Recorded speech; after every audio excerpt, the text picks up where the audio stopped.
Hello guys, welcome back to my channel. This is Sanjana और मैं फिर से लेके आ गई हूँ एक स्टोरी टाइम, क्योंकि मेरी रिंग लाइट खराब हो चुकी है और मेरे पास माइक नहीं, तो मुझे चिल्ला चिल्ला के बोलना पड़ेगा और तुम लोग सुन लेना।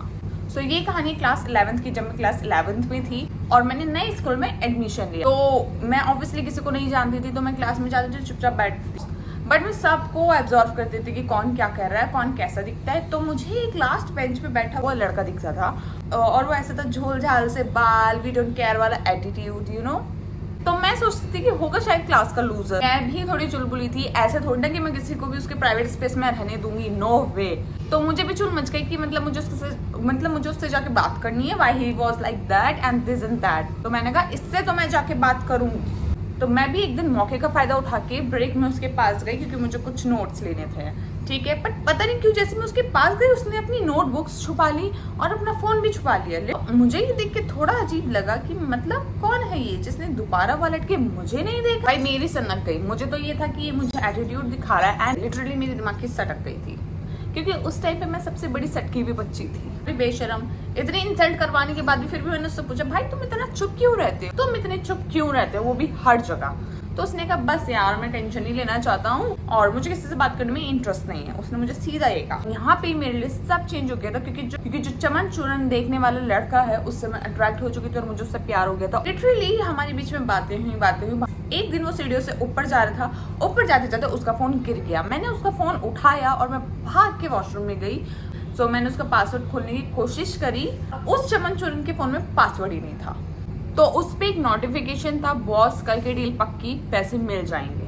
एंड मैंने कहा अब ये क्या नया बवाल है। मैंने उसकी चैट हिस्ट्री देखी तो मुझे ही पता लगा कि भाई स्कूल का बैड बॉय नहीं, ये लिटरली एक गैंगस्टर है। और कोई सोच भी नहीं सकता कि 11th क्लास का बच्चा गैंगस्टर हुआ, पता नहीं कैसे, बट उसके मन में मेरे लिए फीलिंग्स आ गई। मैं उसको ना नहीं कर सकती थी और मैं उसको हाँ भी नहीं कर सकती थी। जिंदगी में हमेशा मैं अपने ही पैर पे कुल्हाड़ी मार लेती हूँ, चाहे वो कहीं पे भी हो।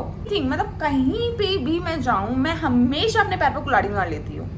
अब उसको नहीं पता था कि मुझे उसका सच पता है। उसे ये था कि मैं उसको अभी भी इनोसेंट लड़का समझती हूँ। तो धीरे धीरे मुझसे डिस्टेंस बनाना स्टार्ट हो गई। तो उसके दिमाग की बत्ती चली, why she is going away from me. उसकी एक दिन भाई मेल ईगो हट हो गई। मेल ईगो हट होने के बाद उसने सीधा मेरे से कहा, सुनो मैं ये हूँ, ये करता हूँ और अब तुम्हारे पास ऑप्शन कोई भी नहीं है कि तुम मेरे को छोड़ के जाओ। तुम्हें I was not in a relationship before. मैंने कहा भाई मैं तेरे साथ रिलेशनशिप में कब आई, मैं तेरे साथ रिलेशनशिप में थी ही नहीं।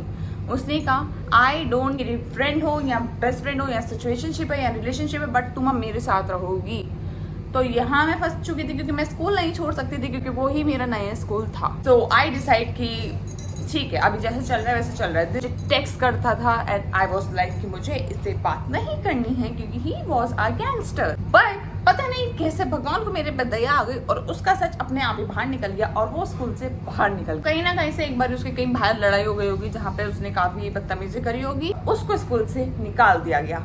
मुसीबत मेरे पास चल के कभी नहीं आई, हमेशा मैं ही मुसीबत के पास चल के गई हूँ कि भाई तुम मेरे पास आ। तुम लोग थोड़ा ध्यान रखा करो।